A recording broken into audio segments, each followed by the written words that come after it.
Bonjour à tous, bienvenue les amis dans cette 7e case du calendrier de l'Avent des 24 comics presso avant Noël. Ça y est, on conclut cette première semaine. Et pour conclure cette première semaine, je ne vais pas vraiment répondre à une question que vous m'avez posée. Je me suis dit que ce serait peut-être sympa aussi de vous mettre à jour sur mes derniers achats.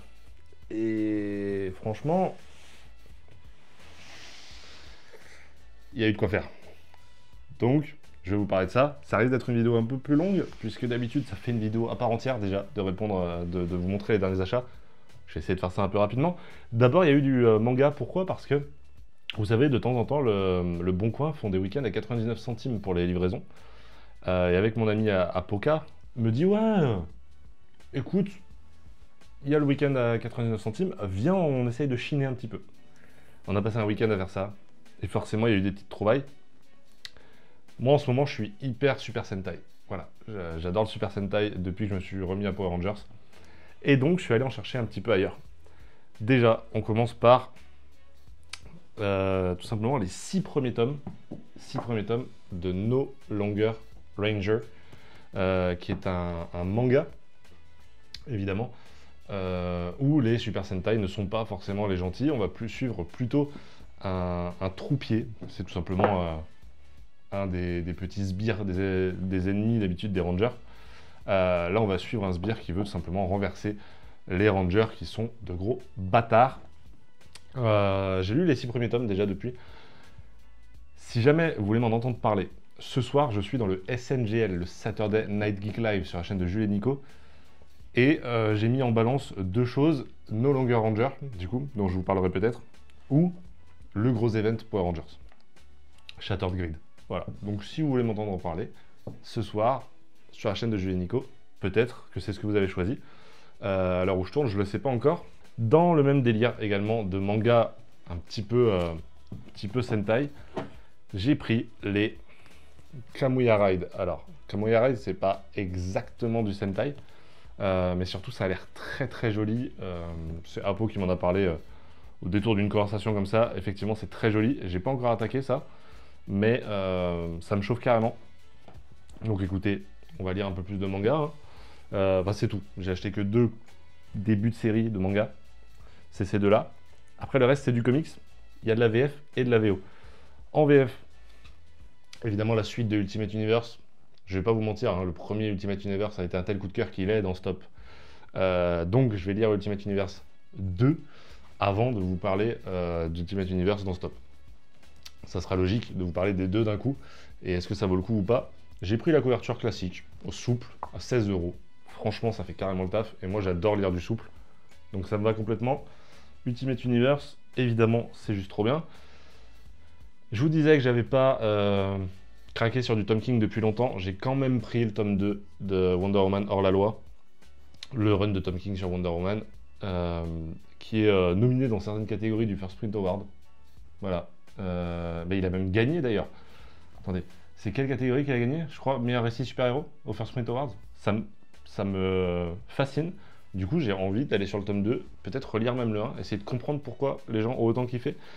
Et puis surtout, si jamais vous êtes lyonnais, cette BD sera présente au BD Bagarre du 17 décembre.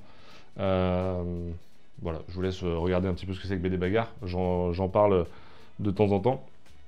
Un truc dont j'entends parler depuis très longtemps, qui est cultissime, mais qui n'est pas trouvable dans une édition à peu près cool, etc. Enfin, je crois pas. Du coup, j'ai pris l'édition un peu... la première qui m'est venue et qui était vraiment pas chère. C'est tout simplement Powers de Brian Michael Bendis. Donc j'ai pris les 3 tomes. Je sais pas exactement combien de tomes c'est. Mais si déjà j'ai ces 3 tomes là, c'est cool parce que c'est vraiment un truc que je voulais découvrir. Du polar avec des super-héros. Bon écoutez, ça me va complètement. Il y avait Incognito de Brubaker Phillips qui exploitait déjà ce truc là. Et en ce moment je suis en train de lire Cow de Kyle Higgins, qui est aussi un petit peu dans cette vibe. Donc, carrément ma cam. La pile que je suis en train de poser à côté, c'est évidemment casser la gueule. Qui l'aurait deviné que poser des mangas et des comics dessus, ça tienne pas. Trop bizarre. Je vous disais qu'il y avait de la VO, il y a beaucoup de VO. Là, on va passer à un long épisode de VO. Pourquoi? Parce que, tout simplement, j'ai craqué. Je vous ai dit, je suis sur les Sentai en ce moment, et il y a un univers de Sentai qui est en train de très bien marcher aux États-Unis, qui a été abandonné en France par Delcourt au bout du 3e tome. Je parle évidemment de l'univers Radiant Black. Alors ça, c'est la première intégrale qui est sortie il y a quelques semaines, qui regroupe les 2 premiers tomes et quelques bonus. C'est pas le truc le plus avantageux financièrement, hein, parce que ça a genre 40 balles, là où les TP sont à 15 ou 16 euros chacun, donc c'est pas avantageux. Par contre, le bouquin est juste fou, il est juste trop beau. Et ça ira clairement dans le décor, parce que Radiant Black, c'est un gros coup de cœur. Donc évidemment, j'ai pris ça. Et après, bon, bah, c'est la suite, hein. Je vous avoue, j'ai craqué sur les TP, regardez. Ça... c'est que du TP. Alors, TP, pour si vous ne connaissez pas, c'est vrai que vous lisez pas tous de la VO. Le format de base, quand quelque chose sort aux États-Unis, c'est un floppy comme ça, une issue. On appelle ça une issue, un floppy, c'est le surnom. Donc ça, voilà. C'est ce qui correspond à un chapitre chez nous quand ça arrive en France. Et que c'est compilé. Le deuxième format, du coup, ensuite, quand on en a 5 ou 6, ça dépend, c'est de les mettre là-dedans. Voilà, donc là, par exemple, dans ce TP, ouais, alors c'est pas écrit direct, c'est 13 à 18. Donc là, par exemple, on a 6 issues. 13 à 18, c'est compilé là-dedans. Un TP, donc c'est souple. Et si ça marche assez, du coup, on arrive sur des hardcovers comme celle que je vous ai montré. Donc ça, potentiellement, tu vois, il y a le TP3 et le TP4, donc qui regroupe du 13 au 24, logique. Et bah ça risque d'être dans une deuxième intégrale. Donc il faudrait que je les revende pour acheter l'intégrale si jamais elle sort un jour. Évidemment du Radiant Black. Et en fait, la particularité de Radiant Black, c'est qu'après, ça devient un vrai univers qu'on appelle le Massive Verse. Donc vous voyez, vous avez des trucs comme Supermassive qui sont là. Il y a Radiant Red, évidemment. Il y a Radiant Pink, voilà, sur certains des personnages radiantes. Inferno Girl Red, toujours dans cet univers. Les 2 premiers tomes, 2 premiers TP de Rogue Sun, voilà. Alors ça, j'en suis pas là, évidemment, donc je peux pas vous en dire plus sur ces personnages-là. The Dead Lucky, également. Et là, j'ai fait la commande, déjà, d'un truc qui est sorti, peut-être même que je l'ai reçu, il faudrait que j'aille voir à Comic Zone. Mais j'ai fait la commande du dernier qui est sorti là, qui s'appelle No One, peut-être quelque chose comme ça. Bon, en tout cas, voilà, je me mets à la VO plutôt sérieusement, et ça, c'est la faute de Mindphobia, Hisoka dans Cré de Bulle, tout simplement, c'est leur faute. Je peux pas vous dire mieux. Si vous êtes intéressé par la VO, évidemment, vous avez un lien toujours dans la description, et ce, dans toutes mes vidéos, pour aller sur Comic Zone. N'hésitez pas, c'est un lien affilié, ça génère un petit pécule, rien que de cliquer sur le lien. Alors si vous faites un achat, ça me soutient encore plus. Bref, je vous en parle pas trop souvent, mais c'est dans la description. Et les 2 derniers achats, c'est du grand format, les amis. Black Science, évidemment, le volume 3. Voilà, Urban a eu mon argent. Voilà, le 3e volume de Black Science. Et le 2e de Paper Girls. J'ai toujours pas lu le 1, si jamais vous vous posez la question. Mais Paper Girls, évidemment, le 2 de Brian K. Vaughan, Cliff Chiang au dessin. Voilà, ça fait déjà tout ça. On va enfin pouvoir parler du bouquin du jour. Ce qui est marrant avec cette œuvre dont je vais vous parler aujourd'hui, c'est que c'est un grand format, je vous l'ai annoncé hier, mais c'est surtout un titre dont a priori j'ai pas parlé sur la chaîne. C'est-à-dire que je l'ai lu, je l'ai rangé dans ma bibliothèque, et vous avez été nombreux à me dire, mais dans le décor, on voit bien qu'il y a East of West, et tu nous en as pas parlé. Genre, c'est quoi ce bordel? Ou alors, quand je montrais ma pile à lire, bah, il y a East of West 2, et t'as pas parlé du 1. Et moi, je me disais, mais c'est pas possible, les gars, j'en ai parlé quelque part, c'est pas possible. Impossible de retrouver le moment où j'en ai parlé. Peut-être que j'en ai pas parlé. Et peut-être que je deviens fou. Bon, bah écoutez, c'est l'occasion. Effectivement, East of West de Jonathan Hickman, Nick Dragotta au dessin, pardon, qui donc se regroupe sur un titre comme celui-ci. Pourquoi est-ce qu'il n'est pas plus haut? Là, vous allez me dire, East of West, c'est ultra culte. Et d'ailleurs, c'est une réflexion que vous avez déjà faite ce mois-ci, il y a quand même des bangers au début de mois, ça fait peur pour la suite. Sachez que mes goûts sont particuliers. Il y a des trucs qui vont être plus hauts, vous allez criser. Mais East of West, de quoi ça parle si jamais vous ne connaissez pas du tout? C'est peut-être pour ça que j'en ai pas parlé. C'est hyper dur à résumer, East of West. Déjà, c'est plusieurs histoires en une, voilà, plusieurs personnages qui vont vivre un peu leur truc de leur côté. Le contexte, déjà, c'est le même pour tout le monde. On est dans un monde où la guerre de sécession ne se serait pas déroulée comme ça l'a été dans notre histoire à nous. Elle a été interrompue et du coup, en a résulté 7 États qui vont former les nouveaux États-Unis, entre guillemets, avec chacun leurs règles et surtout quasiment leur DA, quoi.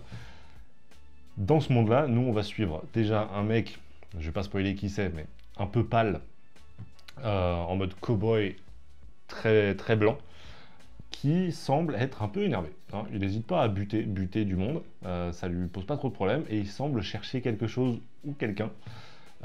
Et pour ça, bah, il met les... Voilà, hein. Il n'hésite pas. Ça, c'est la première chose qu'on va suivre. La deuxième, c'est tout simplement les 3 cavaliers de l'Apocalypse, 3 des 4 cavaliers de l'Apocalypse qui se réveillent et qui décident bah, tout simplement d'aller faire leur taf, quoi. On est dans un monde où on suit une religion, quasiment une secte, qui adule les cavaliers de l'Apocalypse, et tout simplement, qui croient dans les bienfaits de l'Apocalypse, qui pensent qu'il faut l'Apocalypse pour tout raser et recommencer à zéro. Et du coup, bah, c'est un peu leur dieu, quoi, les cavaliers. Bon, et puis il y a d'autres pistes d'histoire qui commencent un peu à émerger de partout. Je vais pas tout vous raconter, déjà parce que j'ai lu que la première intégrale, et donc j'ai pas beaucoup de réponses à mes questions. Bon, déjà, pourquoi East of West est dans ce top? Qu'est-ce qui lui vaut ce top, déjà, avant de parler du fait qu'il soit un peu trop bas? Bon, bah déjà parce que c'est brillant. C'était mon premier Hickman, et ça te met une claque. Le gars est trop fort. C'est-à-dire que vraiment, il y a une architecture tellement précise. C'est bluffant. C'est bluffant la manière dont il met en place son univers, déjà de manière hyper concise. C'est-à-dire que c'est efficace alors que c'est complexe. Et à côté, tu te sens teubé, quoi. Vraiment, j'ai l'impression que devant moi se déroulait un... Tu vois, j'étais en 4e année d'architecture alors que j'ai jamais mis les pieds là-bas. Donc je comprenais rien. Mais en même temps, tu reconnais tout le génie du gars, quoi. C'est impressionnant de précision, à quel point c'est contrôlé, de maîtrise, c'est ce que je cherchais. C'est assez fou. Et du coup, c'est autant fascinant que terrifiant. C'est-à-dire qu'à côté, je me sens con, mais ça fait du bien. Très bizarre. Du coup, c'est effectivement un travail d'orfèvrerie, mais qui demande une vraie grande concentration du lecteur. Et comme je vous ai dit, hein, je l'ai dit plusieurs fois, parfois j'ai besoin d'un récit qui me déconnecte le cerveau, et parfois j'ai besoin d'un truc qui justement va chercher plus loin. Et là, ça pousse très loin. Mais ça explique aussi pourquoi je suis pas encore allé sur la suite. Parce que il faut le sentir. Il faut avoir envie d'y aller. Et j'ai très envie, mais il va falloir que je trouve le moment, quoi. Pour l'instant, bah vous le voyez, hein, avec le nombre de vidéos qui sortent, etc., j'ai pas trop le temps non plus. Donc, j'ai laissé un peu de côté, mais 2025, c'est sûr que j'irai sur la suite. Bon, maintenant, pourquoi c'est un peu bas dans ce top? Parce que, autant j'ai été ultra fan du côté western, du western apocalyptique, etc., c'est complètement ma came. Je trouve que les personnages sont fascinants. Par contre, il y a quelque chose qui prend une grande place dans le récit, c'est la religion, et la critique de la religion, du côté secte, etc. Et ça, bah vous le savez, hein, ça me parle moins, quoi. Politique, religion, c'est pas des thèmes qui m'intéressent. Et là, c'est vraiment mis au cœur du truc. Alors, à la fin, on commence à comprendre où on se dirige, de quoi va nous parler l'histoire dans la suite, et je pense que ça me plaira d'autant plus. Mais là, tout de suite, j'avoue que tout ce truc de religion, ça m'a un peu brisé les burnes. Il y a aussi le fait que ça reste une première intégrale. Et c'est difficile de classer une première intégrale bien plus haut, parce que effectivement, c'est une mise en place hyper efficace. Il y a des promesses, et probablement que ça va être génial. Maintenant, je pouvais pas le mettre dans le top non plus, parce que, à un moment, si derrière c'est moins bon, bah c'est moins bon, quoi.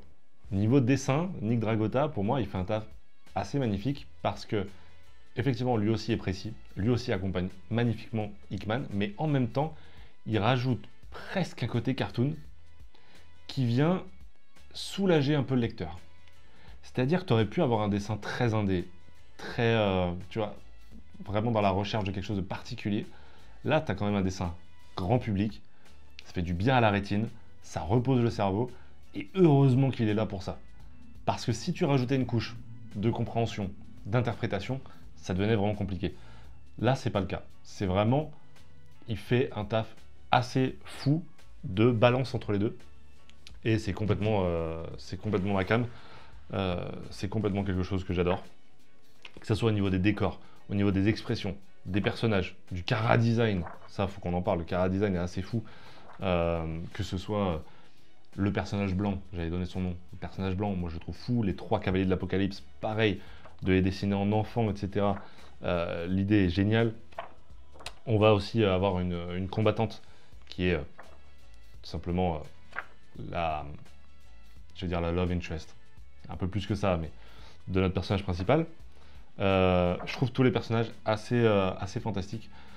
Et du coup, ça donne une cohésion totale au texte. Donc vraiment trop beau. Les couleurs, faudra qu'on en parle aussi, les couleurs. Parce que, effectivement, tu dessines un de tes personnages tout blancs, mais au-delà de ça, les couleurs des paysages, les couleurs de chaque état, etc. C'est magistral. Franchement, c'est trop fort. Le gars est trop fort. Donc j'ai vraiment adoré.